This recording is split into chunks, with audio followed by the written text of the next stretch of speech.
आज की इस वीडियो में आपको बताऊंगा कि आप ये जो क्लास 12 बायोलॉजी का पेपर है आखिरकार आप कैसे पास कर सकते हैं। अब आपके पास समय खत्म हो चुका है और आपके मन में विचार आ रहा है सर हम कैसे पढ़े कि हम पास हो जाएं बोर्ड एग्जाम में। अगर कुछ भी नहीं आ रहा है तब भी हम पास हो सकते हैं क्या? बिल्कुल आप हो सकते हैं।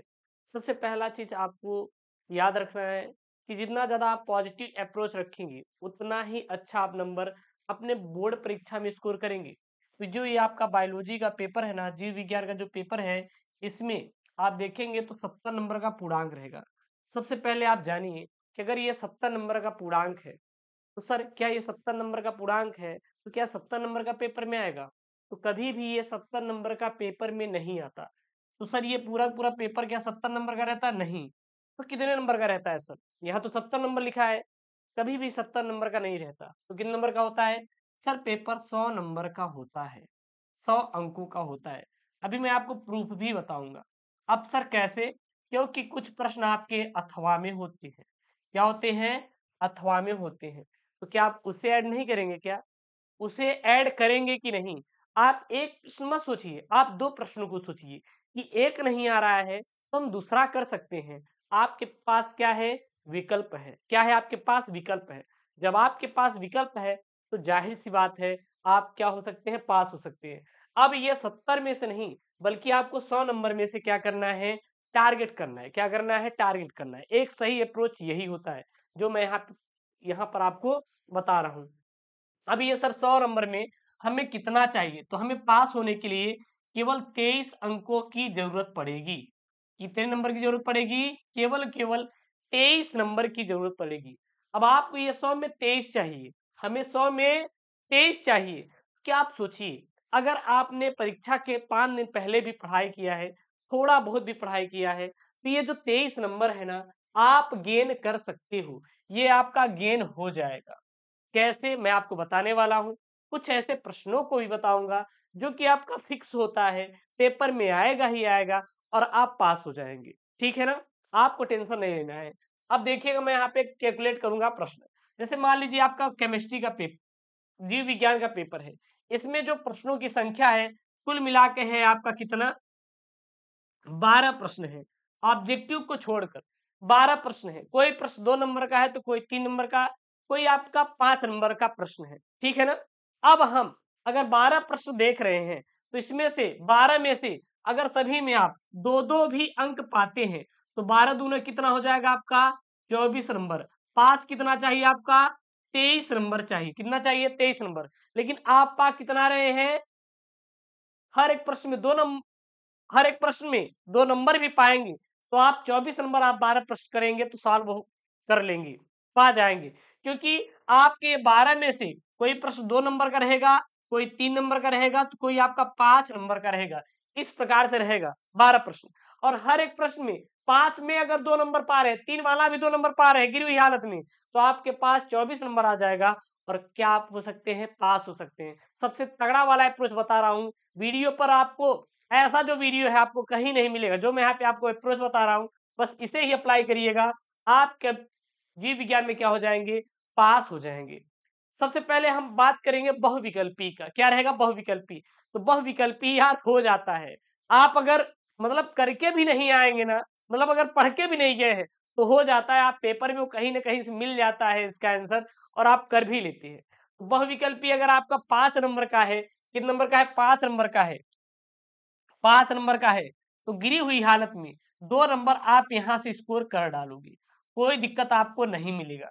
और कभी-कभी तो ये 5 में से 5 भी सही हो जाएगा, सही हो जाएगा। अगर आप तुक्का लगाते हैं, कितना भी गलत रहेगा, तब भी आपका 2 नंबर यहाँ से आपका बहुविकल्पी मिल ही जाएगा। नहीं तो अगर आप ऐसे कैंडिडेट के पास है, तो वहाँ पे आपको पूरा का पूरा नंबर ये मिल जाएगा, तो बहुविकल्पी की यहाँ पे हम बात छोड़ देते हैं। अब बात करेंगे निश्चित उत्तरीय प्रश्न की। जैसे यहाँ पे प्रश्न है, क्या यहाँ पे एक प्रश्न है? प्रश्न ये है कि मानव में 21वें क्रोमोसोम की त्रिसूत्रता कारण कौन सा विकार होता है? अब मान लीजिए ये प्रश्न यहाँ पे पूछ रहा है, आपको नहीं पता कि ये त्रिसूत्रता होता क्या है? त्रिसूत्रता होता क्या है? आपको नहीं पता। तो आपको तो ये तो पता है ना कि विकार क्या होता है? विकार मतलब रोग क्या होता है? रोग क्या होता है? आप विकार के बारे में लिखिए। क्रोमोसोम के बारे में लिखिए, लेकिन आपको लिखना जरूर है, उत्तर में आपको लिखना जरूर है। अगर मान लीजिए इसका एग्जैक्ट उत्तर अगर आपको आ रहा है तो आप लिख दीजिए, अगर नहीं आ रहा है तो आप ये तो लिख सकते हैं ना कि ये जो त्रिसूत्रता होता है एक अनुवांशिक विकार होता है, एक अनुवांशिक क्या होता है, विकार होता है। अगर आप इसके बारे में कुछ भी लिख देंगे तो अगर ये एक अंक का है, एक अंक का है, तो अगर आप लिखे रहेंगे तो हाफ नंबर जरूर से जरूर आपका एग्जामिनर देगा, कभी भी नंबर कटता नहीं। अब कहेंगे सर कैसे, हाउ, आप किताब उठाइए, 3 किताब उठाइए, चाहे जो क्वेश्चन बैंक ले लीजिए, प्रश्न एक है, उत्तर तीनों में अलग अलग। 3 किताब उठाइए, प्रश्न एक है, तीनों में उत्तर गलत अलग अलग, तीनों में परिभाषा अलग अलग, तो आप किसका याद करके जाएंगे यार? आप सोचिए क्या नंबर कटेगा? नहीं कटेगा। शायद जो क्वेश्चन बैंक में ना हो गुरुजी और कुछ परिभाषा लिखवाए हैं, तो हर एक परिभाषा सही होती है अपने आप में, इसलिए आपको बनाकर लिखना है, आपका नंबर नहीं कटेगा। जो मैं यहाँ पे टेक्निक बता रहा हूं आपको करना है। अब यहाँ पे आभासी फल क्या है, यानी कि आभासी फलों के 2 उदाहरण लिखिए। अब आभासी फल ऐसे होते हैं कि जिनका निर्माण बीज के द्वारा नहीं होता, लेकिन बीज के अतिरिक्त अन्य भागों से होता है, उसे हम लोग क्या कहते हैं, आभासी फल। जैसे सेब, नाशपाती। अब फलों के बारे में आप लिख दीजिए कि फल क्या होता है सर, उसके बारे में लिखते चले जाइए। यहाँ पे आपका डीएनए, कि डीएनए को केंद्रक में मिलने वाली अम्लीय पदार्थ के रूप में किसने सर्वप्रथम देखा। मान लीजिए इसके बारे में नहीं आ रहा है तो डीएनए तो लिख सकते हैं ना, लिख दीजिए कि डीएनए का सर पूरा नाम डीऑक्सी राइबोन्यूक्लिक एसिड होता है, यह केंद्रकों में मिलता है, इसलिए इसको हम लोग केंद्र की द्रव्य के नाम से भी जानते हैं, और इसकी प्रकृति अम्लीय होती है, इसलिए इसको हम लोग न्यूक्लिक अम्ल के नाम से जानते हैं। ऐसे आपको लिखते चले जाना है यार, जो मैं यहाँ पे आपको टेक्निक बता रहा हूं ना, बस ऐसे ही आपको लिखना है। उसके बाद देखिएगा भाई साहब, भर भर के आपको नंबर मिलेगा। जैसे यहाँ पे है आपका प्रश्न है कि 2 कवक प्रजातियों के नाम लिखिए और उनसे उत्पादित होने वाले प्रतिजैविक कौन कौन से, तो आप बता दीजिए कि प्रतिजैविक पेनिसिलिन है, इससे हम लोग पेनिसिलिन को किससे प्राप्त करते हैं, पेनिसिलिनियम नोटेटम, और फ्यूमीगैलिन से जो प्रतिजैविक है इसको हम लोग एस्पिरालजिस फ्यूमीगैड्स से प्राप्त करते हैं। तो आप लिखते हुए चले जाइए, बस लिखना है। यहाँ पे एक प्रश्न है कि आर्किड का पौधा आम के पेड़ की शाखा पर उग रहा है, तो दोनों के बीच पारस्परिक क्रिया को बताइए। आप लिखिए आर्किड का पौधा क्या है, यह आम के पेड़ पे कैसे उगता है, आप बताइए। आप तो गांव में हैं, देखे भी रहते हैं कि आम का पेड़ है, आप जब आम के पेड़ के पास जाते हैं आम को खाने के लिए, तो वहां पे एक लस्सी लस्सी नुमा जैसी, आप रस्सी देखे ना, रस्सी नुमा जैसी चीजें चढ़ी रहती है, हम लोग उसको पकड़ के तानते हैं तो तनता है, तनता है, वही क्या है आपका आर्किड का पौधा है, ठीक है ना। न्यूक्लियोसोम का देखिए चित्र, भाई साहब अगर ये चित्र वाला कहीं आपको दिख जाए, चित्र आपको कहीं दिख जाए, इसको तो जरूर बनाना है, चित्र आपको जरूर से जरूर बनाना है। अगर आप चित्र बना रहे हैं तो नंबर मिलेगा। बायोलॉजी में अगर कहीं आपको चित्र दिखे तो बना दो, 4 नंबर का प्रश्न है तो 4 में 4 नंबर एग्जामिनर दे देगा। नंबर 1 भी आपका फिगर में नहीं कटता, नंबर 1 भी आपका फिगर में नहीं कटता। यहाँ देखेंगे तो न्यूक्लियोसोम का देखिए बहुत ही प्यारा सा चित्र बनाया गया है। तो आपको चित्र जरूर से जरूर बनाने यार, चित्र अगर आप बनाएंगे तो ये समझ लीजिए कि आपको नंबर मिलेगा। इसलिए आप फिगर को जरूर से जरूर जितना हो सके आप ड्रा करिए। देखिए यहाँ पे फिगर है, देखिए यहाँ पे बोला है कि ऊर्जा का एक आदर्श पिरामिड चित्र बनाइए। अगर चित्र वाले प्रश्न आपको दिखाई दे रहे हैं तो आपको चित्र जरूर से जरूर बनाना है। जितना आप चित्र बनाएंगे उतना ही आपको अच्छा नंबर मिलेगा और एग्जामिनर आपको क्या करेगा, पास करेगा। तो यहाँ पे ऊर्जा के स्तर है, मतलब कि ये देखेंगे जो ये ऊर्जा से जो ये पौधा है क्या बनाता है, अपना भोजन बनाता है। क्या बनाता है, भोजन बनाता है। और इस पौधे को कौन खाता है, खरगोश खाता है। क्या खाता है, खरगोश चूहे खाते हैं। और इस खरगोश चूहे कौन खाता है, भेड़िया खाता है।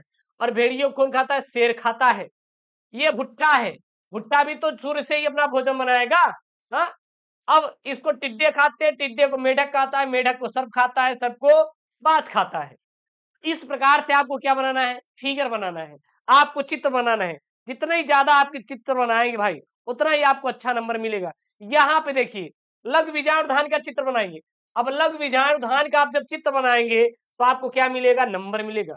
चित्र आप बनाइए लघु बीजाणु धान का, देखिए यहाँ पे लघु विरामावधानी होता क्या है, चित्र बना दीजिए, इसके बारे में लिख दीजिए। अगर ये जो मैं आपको टिक बता रहा हूं अगर आप करते हैं तो भाई साहब आप बायोलॉजी में क्या हो जाएंगे, पास हो जाएंगे। मैं लिखित आपको गारंटी दे रहा हूं। यहाँ पे प्रश्न है, हाथी पांव क्या होता है, एस्केरिसिस क्या होता है। अब हाथी पांव तो आप जानते होंगे कि आपके गांव में देखेंगे तो बहुत कुछ कुछ लोगों की जो पैर होते फूले जाते हैं, फूल जाते हैं ना, तो उसे क्या कहते हैं, हाथी पांव। इसके बारे में लिखिए, एलिफेंटिएसिस यानी जो पांव है, पैर है, वो फूल जाता है, जिसको हम लोग हाथी के समान दिखाई देता है, इसलिए हम लोग उसको हाथी पांव कहते हैं।